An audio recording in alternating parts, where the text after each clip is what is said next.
শুভ সকাল বন্ধুরা। সকাল সকাল আমি এখন যাচ্ছি গরুর খাবার নিয়ে।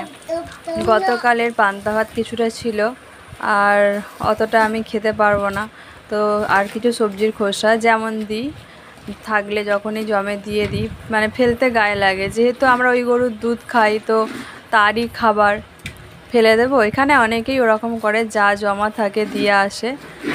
তো আমি যাচ্ছি এখন পিসিমণিদের বাড়িতে। দুটো রাস্তা আছে, একটা ঘাসে ঢাকা রাস্তা আর একটা এটা। আসলে একটু বর্ষাকাল এখন, তো ওখানে ঘাসের মধ্যে দিয়ে আর যাবো না, আমার চোখের ভয় লাগে খুব, তো ওই জন্য এই রাস্তা দিয়ে এলাম। তো এটা হলো পিসিমণির বাড়ি, আর এইখানেই খাবারগুলো রেখে দেবো, জায়গা দেওয়া আছে, অনেকেই তো দেয় সেই জন্য। তো আমি পান্তা ভাতগুলো একটা জায়গায় রাখবো আর সবজির খোসাটা একটা জায়গায়।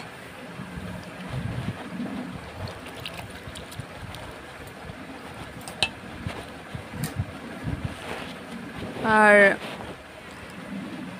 পিসিমণি এখন ঘরেই আছে, মনে হয় ঘুমাচ্ছে, আর আমি পিসিমণিদের জানালায় একটা সেলফি তুলে নিলাম। তো চলে যাচ্ছি এবার বাড়িতে। ঐশানি এখন ঘুমাচ্ছে, না হলেও বায়না করতে আসার জন্য। আর দেখো, আসার সময় আমি এই রাস্তা দিয়ে যাচ্ছি। এই রাস্তাটা কাছে হয়, ওদিকটা একটু ঘুরতে হয়। কাকিমাদের এগুলো লাইন দিয়ে হলুদ গাছ লাগিয়েছে, এরা প্রতি বছর করে, আর অনেক হলুদ হয়। এরাই হলুদ খায়, মানে গুঁড়ো করে, পাউডার করে রান্নাতেও দেয়, আবার কাঁচাও খায়।